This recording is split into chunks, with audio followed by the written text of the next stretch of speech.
안녕하세요. 책 읽어드리는 집사 백종환입니다. 2025년 에이블 뉴스에서 장애 부모님들의 뜨거운 반향을 일으키고 있는 글을 마주한 적이 있으신지요? 발달장애 색연필 작가로 활동 중인 중학생 아들 양예준 엄마 장윤경 칼럼니스트의 글입니다. 아들을 작가로 성장시키면서 만나는 세상 이야기를 담담하게 풀어내고 계시는데요. 그녀의 글 시작은 아들 예준이가 쏘아 올린 작은 공 때문이 아닌 덕분에로 시작을 합니다. 공감과 눈물, 감동이 글 행간에 녹아 있습니다. 이 아름다운 이야기를 함께 들어봅니다. 제1화 아들 예준이가 쏘아 올린 작은 공 때문이 아닌 덕분에. 누군가 내게 왜 굳이 장애 아들 10년간의 이야기를 세상 밖에 얘기하려고 해? 라고 묻는다면 나는 1년간 칼럼 쓰기를 결심하면서 내가 세상에서 만난 이 마법 같은 이야기들을 꼭 장애 부모들과 치료사들 그리고 나와 같이 고민하면서 사는 세상 모든 이들에게 들려주고 싶어서라 말하련다. 나는 결코 자랑을 나열하는 것이 아니다. 모두에게 내 이야기를 통해 희망을 노래하련다. 그렇다. 난 장애도라는 섬에서 탈출한 발달장애 청소년 양예준이 엄마다. 한때는 방송 일도 하고 전직 편집 기자였지. 그러나 이제는 색연필 화가 아들의 매니저이자 1인 기획자라 당당히 말한다. 아들을 미술 회화 부분 분야로 68개 상을 받게 했고 대학 부설 영재원에 입학시켰으며 서울시 창의과학예술 분야 시민상도 서울시장님께 받게 했고 전국 발달장애 미술작가들 커뮤니티의 대표맘으로 활약하게 된 계기를 말이다. 그래, 바로 내 자랑스러운 아들 예준이의 덕분이지 라고. 10년 전이다. 나 역시 여느 부모들처럼 내가 낳은 아들은 똑똑하고 명석하리라 의심치 않았다. 그도 그럴 것이 남편도 전자공학 박사학위를 받았고 나 역시 기자 일을 한 바 우리 부부는 공부만큼은 자부심이 조금 있었다. 그러나 예준이가 태어나면서부터 현실을 인정하기 쉽지 않았다. 조금 늦된 거겠지. 설마 그럴 리가. 16개월 무렵부터 아들의 늦된 행동을 의심하며 나는 얼마나 자폐성 장애가 아니라는 소리가 듣고 싶었던 걸까. 정신과 의사를 14명이나 바꿔가며 비슷한 진단명을 들었다. 어느 날 친정 엄마가 내게 묻는다. 예, 네가 봐도 예준이가 평범해? 그 의사들이 만일 장애라 진단 안 하면, 아니 한다면 그때부터 뭐가 달라져? 그땐 네 자식이 아닌 거야? 그때였다. 결국 모든 질문의 답은 내가 가지고 있다는 것을. 의사들의 진단으로 예준이는 장애가 있고 없고가 중요한 것이 아니라 그냥 있는 그대로 분명 내 소중한 아들이라는 것을. 그 이후 나는 더는 진단에 연연해 하지 않았다. 그렇게 7살 무렵 서울대병원에서 최종 장애 판정을 받고 복지 카드를 받던 날 집에 돌아와 화장실에서 두루마리 휴지를 통째로 입에 물고 소리도 밖으로 내지 못한 채 차디찬 욕실 바닥에 누워 한참을 울고 있었다. 내가 한없이 예준이에게 죄인이 된 것 같아 온몸으로 울며 미안했다. 그 후로는 더는 울지 않았다. 처음에 예준이 때문에 내가 직업도 포기하는구나 라는 생각에 회사에 아들의 장애 얘기를 꺼내지 못하고 사표를 던지던 날, 자식이 때론 원수 같아 보였고 원망 섞인 말이 혀에 매달렸다. 어린이집, 유치원, 어느 곳에서도 장애아이라 대소변도 못 가려요? 하며 문전박대했다. 아들 때문에 내 평생은 이리 살게 되는구나. 나까지 장애인 취급받는구나. 누군가에게 한 번도 놀림 받아본 적, 연민의 눈길 받아본 적 없던 내가 왜 내가 아들 때문에 이 대접을 받아야 하지? 하며 아들을 원망했지만 철저히 나도 아들을 닮아가며 장애도라는 섬으로 숨어들 때 남편도 함께였다. 나는 어느 날 성당에 발달장애인 미사라는 곳을 인터넷에서 찾아 남편과 아들을 데리고 참여했다. 그리고 그곳에서 한 성당의 자매님이 내게 이런 말씀을 하셨다. 아이 이름이 예준이에요? 여기 왜 오셨어요? 나는 그녀에게 아이 장애를 조심스레 얘기했다. 예준이 때문이라 말하지 마세요. 예준이 덕분에 라고 하셔야죠. 자매님, 예준이 덕분에 앞으로 많은 세상에 참된 기쁨을 알게 될 거예요. 나는 어이가 없었다. 저 사람 무슨 소리래? 정말 많은 발달장애인을 처음 눈앞에서 목격했다. 그리고 천방지축으로 예외라고는 없는 사람들.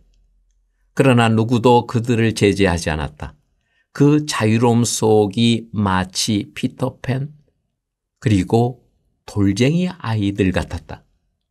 이제 겨우 만 6살 내 아들, 눈에 넣어도 아프지 않는 내 아들이 저들처럼 커서도 행동할까란 생각에 눈물이 멈추질 않았다.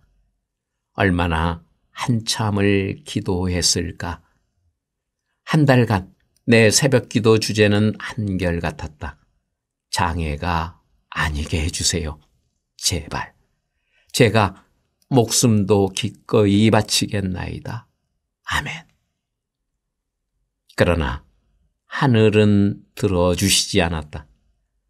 어느 날이었던가 마지막으로 내 기도는 이렇게 말하고 있었다. 당신 뜻대로 하소서.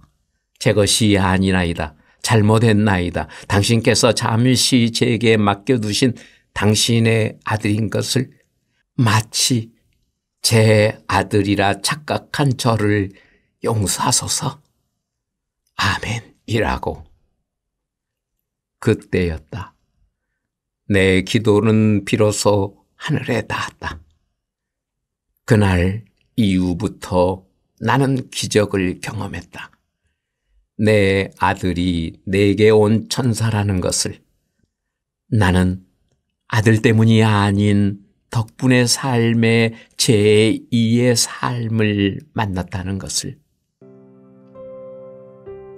바로 제2화가 이어집니다.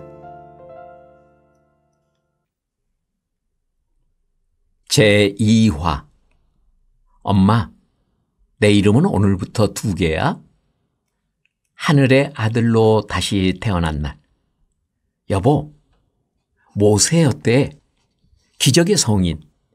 이 세례명이면 혹시 알아? 모세. 성인이 우리 아들의 수호천사가 돼서 장애가 사라지는 기적을 만들어 주실지 당신 생각은 어때? 아직도 내 맘 한편에서는 아들의 복지 카드 발급에 대한 미안함과 아쉬움이 사투 중이었다. 성당에서 연락이 왔다. 단독 세례식을 열어주신단다.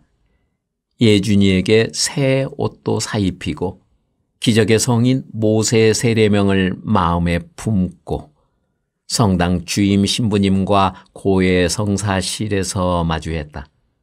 그런데 이게 웬일인가? 신부님께서는 내게 아들의 세례명을 정한 이유를 듣자마자 자매님, 그 마음도 비우시고 하늘에 봉헌하셔야 합니다. 예준이의 세례명은 말씀의 사도, 사도 요한으로 하심이 좋을 듯해요. 라며 내 계획에 없던 세례 장명을 즉석에서 해 주시는 게 아닌가. 어머니, 세상의 별들이 빛나기 위해서는 반드시 어두운 밤도 필요하듯 많은 이들의 예준이의 행보를 통해 구원을 받을 것이고 그분의 말씀을 전하는 이의 역할을 이 아이가 하게 될 것입니다. 라고 이유도 붙이셨다. 아니, 이 무슨 말도 안 되는 논리란 말인가. 엄마인 나는 내 아들도 밤하늘에 빛나는 별이 되길 누구보다 바라거늘 내 아들이 어두운 밤의 역할을 하라니, 그리고 말씀 전하는 아이에게 다 무슨 말씀이시지? 결혼해 본 적 없고 자식을 낳아 본 적 없는 신부님이니까 엄마인 내가 세례명 의미 하나에도 얼마나 간절한지 알 턱이 없으시겠지. 아니, 내 아들 세례명도 내 마음대로 못하나? 순간 속이 터지고 화가 나서 고해성사 하다 말고 세례식이고 뭐고 신부님께 버럭 소리 지르고 따지듯 문을 열고 싶었지만 현실에 나는 말대꾸는커녕 마지막 희망의 로또 종이를 잃은 듯한 맥없는 소리로 아멘이라고 답하는 게 아닌가. 후회해도 이미 늦어버린 내 입술은 불만의 크기만큼 실룩거린 채 고해설을 나서고 있었다. 무심하게도 시작 성가가 울려 퍼지며 단독 세례식이 시작됐다. 예준이 이마에 성수가 부어지고 성유가 발라졌다. 아이는 그 순간 신기할 정도로 무척이나 얌전하고 고요했다.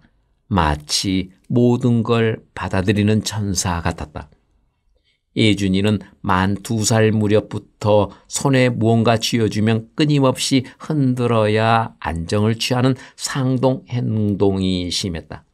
소리에 민감해 작은 소리에도 귀를 막았고 피부에 닿는 감각도 예민해 신발도 늘 신던 것만 고집할 만큼 감각 불균형이 유난스러운 아이였다.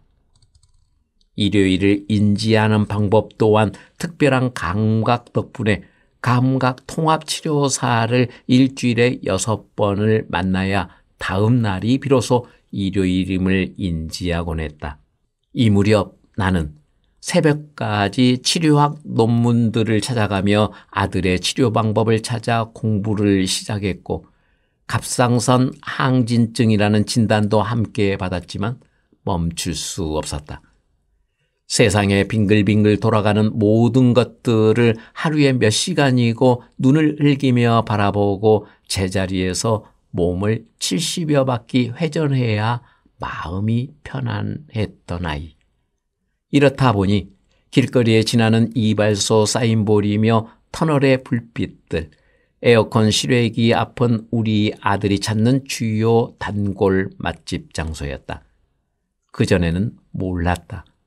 골목길 하나를 지날 때 에어컨 실외기와 이발소 사인볼이 이렇게나 많은지, 왜 내 눈에만 많이 보이는 건지, 나는 길을 가다 예준이 감각 세상에만 보이는 자동차 바퀴, 자전거 바퀴, 빙글빙글 돌아가는 모든 것들에 짱돌이라도 있으면 던져서 다 멈추게 하고 싶은 심정이었다.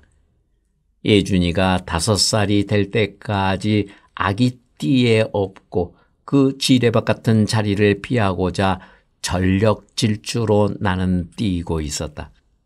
그리하여 내 머리는 운동선수 같은 짧은 숏커트 장착, 쫄바지, 운동화의 교복화, 화장 생략, 마치 특전사 요원이라고 해도 믿을 만큼 20kg는 거뜬히 업고 뛸 수 있는 강력하고 날렵한 몸, 빠르고 간결한 식사 능력도 가능, 그야말로 군인보다 더 정신력이 강한 특전사 엄마 요원쯤 되어 있었다.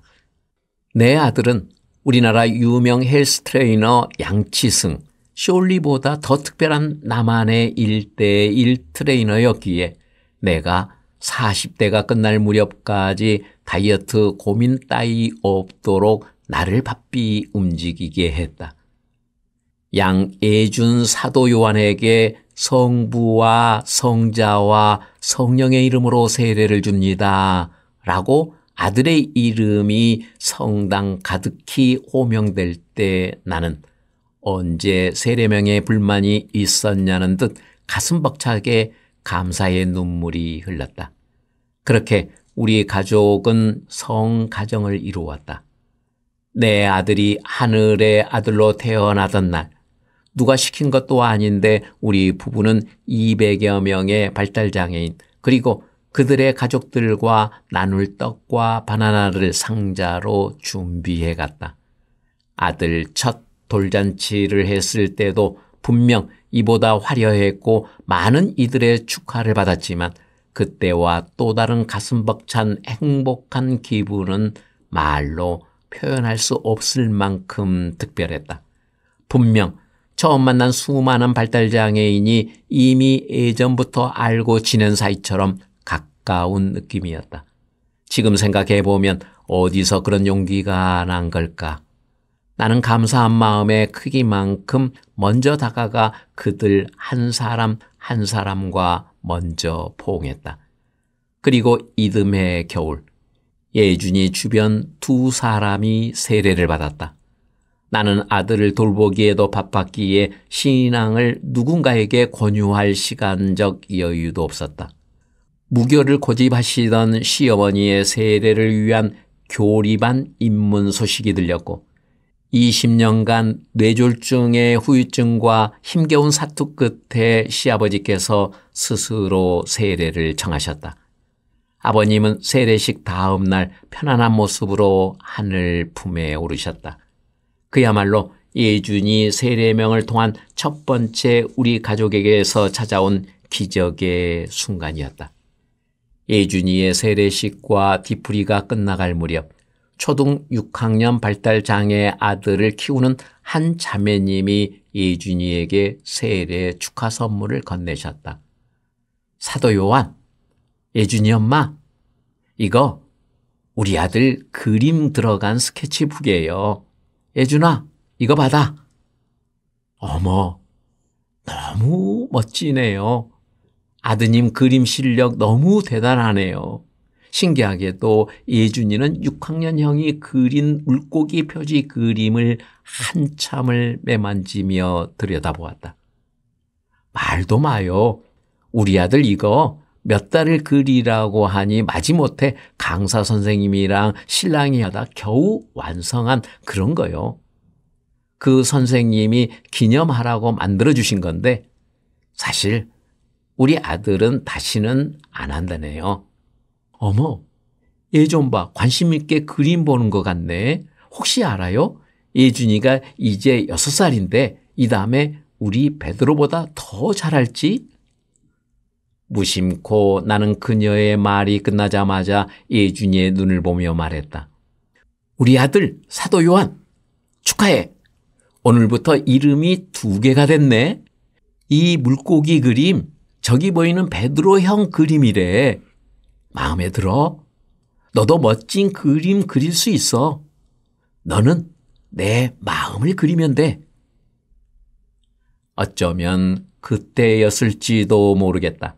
그날 이후 이 말이 하늘의 말씀이 되고 씨앗이 되어 예준이의 운명이 될 줄 그때는 몰랐다. 제 3화를 기대해 주시기 바랍니다.